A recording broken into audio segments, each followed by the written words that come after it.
Quels sont les comics à ne pas rater chez Delcourt en ce mois d'octobre? Eh bien, nous allons être gâtés une nouvelle fois en octobre. J'ai repéré 3 comics qui m'intéressent et je me suis dit que ça pourrait également vous intéresser. On le sait, il y a énormément de comics qui sortent chaque mois. Il y en a beaucoup.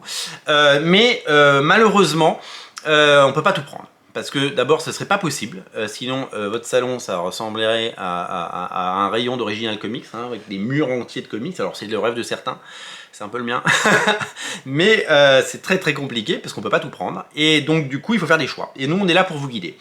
Alors il y a beaucoup de choses hyper intéressantes qui sortent, il y a notamment le tome 21 de Spawn Intégral. Spawn Intégral, ça c'est le tome 20, le tome 20 arrive. Et il va vous séduire et il va évidemment vous passionner. C'est l'époque notamment dessinée par Simon Kudranski. C'est l'époque qui est déjà sortie dans une première collection qui s'appelait la Saga Infernale. Et donc c'était une période très sombre pour Spawn. Vous savez, Spawn a connu des époques très lumineuses, a connu des époques très sombres, et quand des auteurs arrivent et arrivent à proposer quelque chose d'intéressant sur un personnage, la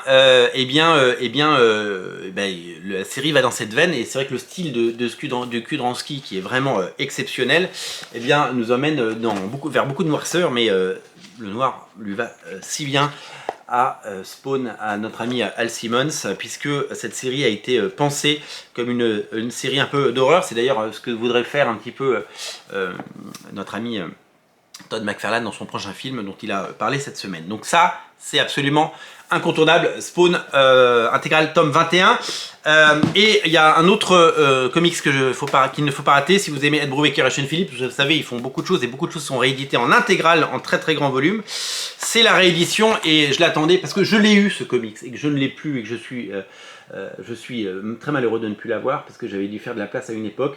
C'est Incognito de Ed Brubaker et Sean Phillips. Alors vous les connaissez, ces auteurs, ils manient le sens du polar comme personne. Ils ont fait Criminal, ils ont fait Reckless, ils ont fait des choses absolument magnifiques, Fade to Black fondu au noir.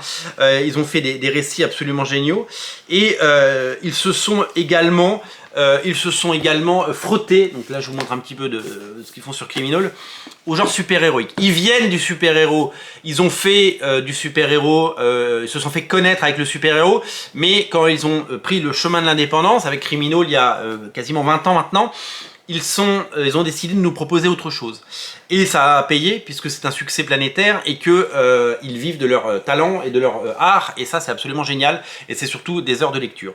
Mais ils n'ont pas pu s'empêcher de revenir sur le style du super-héros. Et donc dans ce style absolument inimitable, dans ce style de dessin, et ce style de narration, et ce style d'écriture, ils ont proposé leur version du super-héros. Alors je pense pas que ça a été leur plus gros succès, que ce soit aux États-Unis ou en France, parce que aujourd'hui ils sont associés évidemment à ces polars, et que le super-héros étant un sous-genre qui vend pas beaucoup, eh bien ils n'ont pas creusé ce sillon, pour tout vous dire, mais le truc c'est qu'il faut se dire que Incognito, c'est un de mes comics préférés de Brubaker et Sean Phillips, parce que c'est absolument génial, et je suis très content de pouvoir le redécouvrir, et je suis très content que vous puissiez le redécouvrir, parce que même si vous aimez pas les super-héros, en fait c'est comme regarder les Batman de Nolan. Si vous aimez pas les super-héros, quoi, vous pouvez regarder le Dark Knight sans avoir évidemment sans aimer Batman, parce que le film est tellement bien que Batman ou pas, le film est bien, quoi. Voilà, c'est juste un bon film. L'autre série à ne pas rater, c'est Ultra Mega, dont tout le monde parle beaucoup. Ultra Mega qui arrive également dans les prochains jours. Voilà, les 3 comics Delcourt à ne rater sous aucun prétexte.